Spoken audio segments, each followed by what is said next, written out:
In this video, we will be looking at how do we unpack the task or tasks in the summative assessment into formative experiences, which potentially can all be formative assessments, assessments that students hand in for feedback so that it can feed forward toward improvement.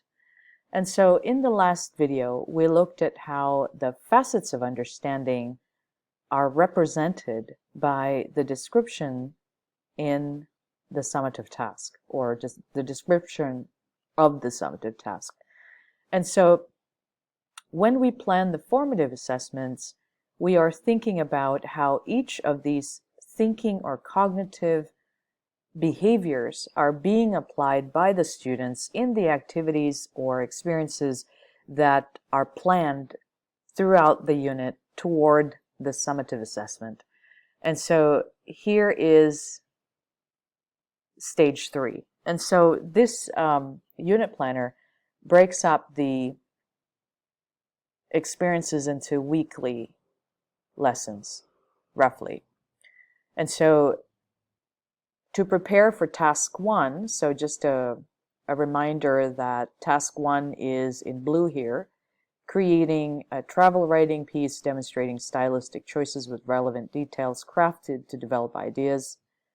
The inquiry during this week will be, how do authors show style in travel writing? And so students would be reading a lot of travel writing and annotating, connecting the genre to the purpose of the writing, connecting the writing to the audience. And so who is reading this? Why did the author specifically choose the words, the metaphors, and all of the other devices that are in the travel piece that the students are reading? And then finally, at some point in this week, the students are going to analyze how style, the concept of style and how it is illustrated, emerges from stylistic choices that an author makes when they're writing a travel piece. They're going to investigate how authors evoke a sense of time and place through the use of language. They're going to analyze recurring themes and how different authors address them in a variety of styles through stylistic choices. And finally, they're going to take a look at specific stylistic choices in travel writing, which might be setting the scene, how they begin, how they end, use of description, use of figurative language, sentence construction, word choice, and sensory information. For the specific student learning outcome skills that the students are going to be rehearsing in this particular week of the unit, the students are going to make inferences and draw conclusions, and they're going to recognize unstated assumptions and bias, which are the two SLO skills that were pointed out in stage 1 of this unit. In the second week, the students are going to prepare for task 1, organize the text to serve the audience and purpose in a coherent, logical manner. And so organization, audience, and purpose are the key concepts of this particular week. So the students are going to answer the question, how does a travel writer organize a text? And the learning during this week will focus on organizing scenes into a whole, using language-based transitions, using descriptive transitions, using temporal and spatial transitions. Students are going to explore the difference that word choice makes on how an audience might receive a piece of writing, and also take a look at new text, which is electronic text, and how blocks of text would affect how online readers respond versus how print readers respond to these pieces of writing. Students are also going to see how organization is used to evoke and sustain a sense of time and place without chronological arrangements. What are some devices used by authors to evoke and sustain a sense of time and place without having to arrange all of the events in chronological order? And finally, the skill that will be highlighted in this week will be to make unexpected or unusual connections between objects and or ideas. So some creative thinking when students are organizing text. In the following week, students will focus on this objective or criteria or criterion.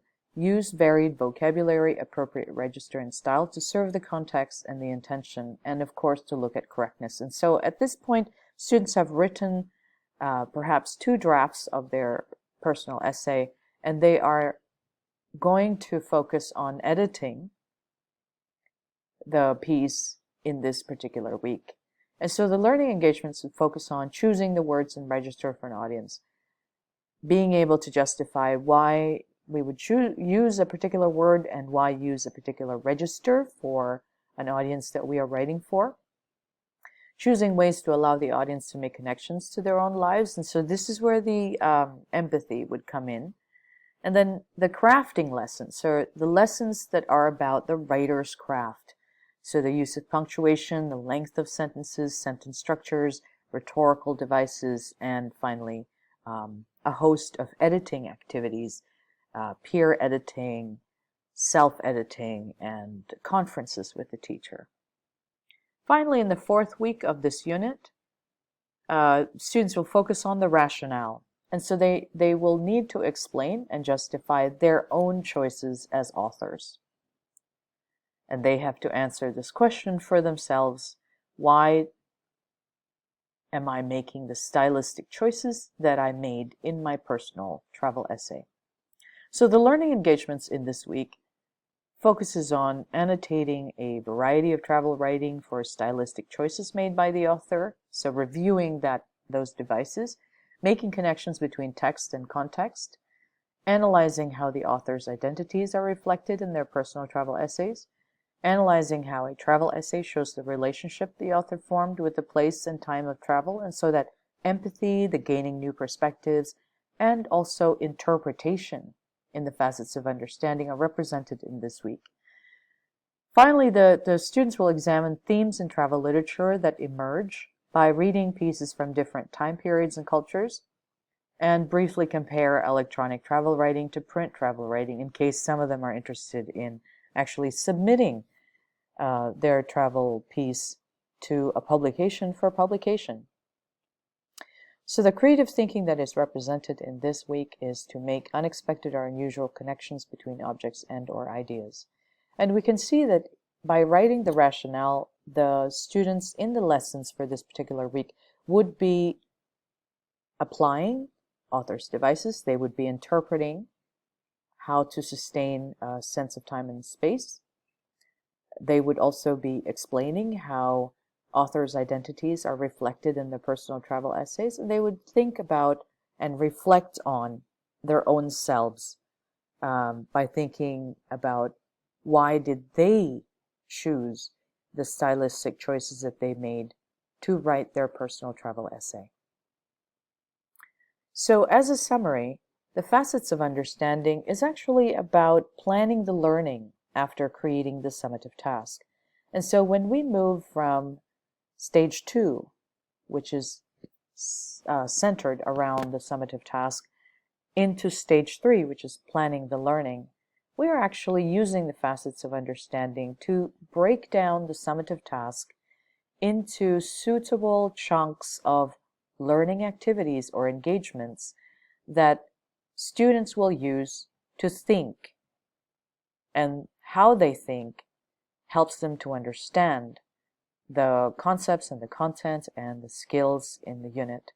And so by breaking down the summative assessment into using the Facets of Understanding into the formative experiences and assessments, we are helping the students to rehearse the concepts and skills by explaining, interpreting, applying, empathizing, gaining new perspectives and using those perspectives, and by reflecting upon themselves.